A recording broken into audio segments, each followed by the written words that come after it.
Hello and welcome back to Shakesyear. We are working on The Merchant of Venice, and today we get to hear from Shylock again in Act 1, Scene 3. So remember, Bassanio went to Antonio because he wanted to borrow some money so he could woo a rich lady in the hopes that once he's married to this rich lady, he'd be able to pay off all of his debts. Antonio didn't have the money to lend him on hand at the moment because all of his ships are currently at sea, but he was like, I know somebody from whom I can probably borrow this money, let's go do that. So we started out Act 1, Scene 3 with Bassanio talking to Shylock, asking if he can borrow 3,000 ducats and saying that Antonio would be the bondsman for it. So if Bassanio is not able to pay back the 3,000 ducats, Antonio is the one that Shylock has to go after to get his money back. And yesterday we had Shylock sort of thinking about this and weighing his odds, and he was like, you know what, I think I'll do it, but I want to talk to Antonio first. And just sort of magically, Antonio enters, and when he does, Shylock says, sort of to himself, but off to this side so the audience can hear it, but the other people in the scene can't. He says, how like a fawning publican he looks.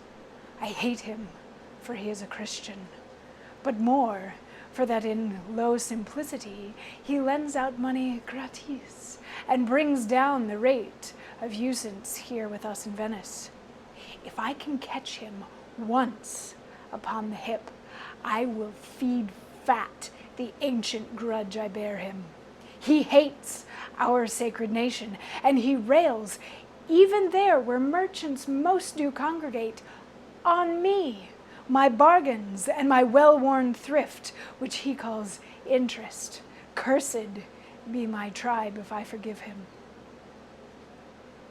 So what we learn from this is that there's a rather ancient grudge between Shylock and Antonio. They both hate each other because of religious differences, is what it comes down to. Antonio has spent a lot of time in the market speaking negatively in a very public forum to all of the merchants about Shylock and the fact that he charges interest on the money that he lends out, which, I don't know, I'm recording this in the United States in 2020. Anytime you lend money, you have to pay interest on it.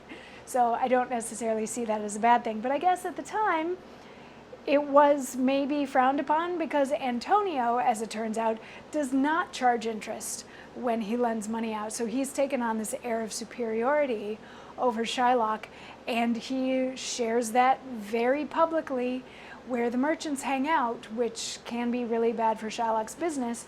So Shylock hates him and would really love an opportunity to bring him down. So he's like, this maybe could be my chance to do it. So Antonio comes over and Shylock plays the, so how much did you want to borrow again? And how soon are you going to pay me back again? All of that sort of thing. Maybe toying with Antonio a little bit, but Antonio has no patience for this. He's like, Bassanio gave you all the details, come on, can we just get this done? But Shylock needs and wants to make a point first, and he has a parable that is going to help make his point, and we get to hear part of that parable as tomorrow's monologue. So I will see you then for that. Mwah.